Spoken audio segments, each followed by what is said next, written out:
Hugless Douglas, he's a big bear, and his name is Douglas, and the name of this book is called Hugless Douglas.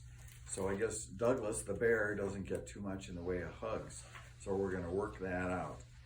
And Hugless Douglas, the book, is by David Melling. So one spring morning, a sleepy someone let out a big yawn from the back of the deep, dark cave. It was a young brown bear, and his name was Douglas. So Douglas sits up and he says, "I need a hug." And he pulls the string on the light bulb and click, it comes on. And he's getting ready, so he wriggles out of his pajamas, brushed his hair, put on a scarf, and went out to look for a hug. "My best hugs are big," thought Douglas. So he went up to the biggest thing he could find, which was a giant snowball. He wrapped his arms all the way around and gave it a squeeze. But it didn't feel right. "Oof," grunted Douglas. "It's a bit too heavy." "My best hugs are tall," thought Douglas. So he went up to the tallest thing he could find, a giant tree. He hugged the bottom, he hugged the middle, and he hugged as high as he could reach. But it was all wrong, and it gave him splinters. So Douglas said, "My best hugs are comfy," thought Douglas, and he trotted towards a cozy-looking bush. He hugged the bush, but something felt odd, very odd. The leaves quivered and trembled. And then the bush ran away. "Give me a hug," cried Douglas. "No," bade the sheep.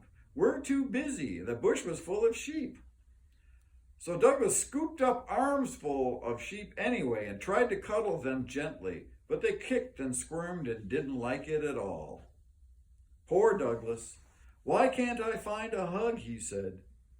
"If I want a hug," said a wise owl, "I sit in my tree." And so Douglas says, "Let me try," whooped Douglas, and he scrambled up next to the owl. But he soon found himself in a little trouble. "Woo-hoo, woo-hoo," said the owl angrily. "I only wanted a hug," sniffed Douglas. "Perhaps there's one down here," and he puts his paw down into a hole. He felt something long-eared and rabbity and gave it a tug. Douglas could tell the rabbit didn't want a hug. He sniffed again and without thinking, wiped his nose on his fluffy tail. "Excuse me," shouted the rabbit. "Put me down." "But I need a hug," said Douglas. I can't find one anywhere." "Oh, I see," said the rabbit kindly. "Come with me." The rabbit took Douglas by the paw and led him up and down and all around.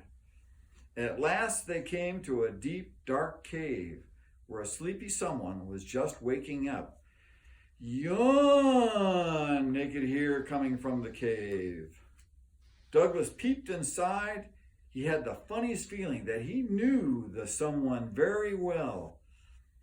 "Hug?" asked Douglas, and ran as fast as he could toward his mommy. "Come to think of it, my best hugs are from someone I love," said Douglas, and he snuggled into the biggest, warmest arms he knew. And that's the story of Hugless Douglas.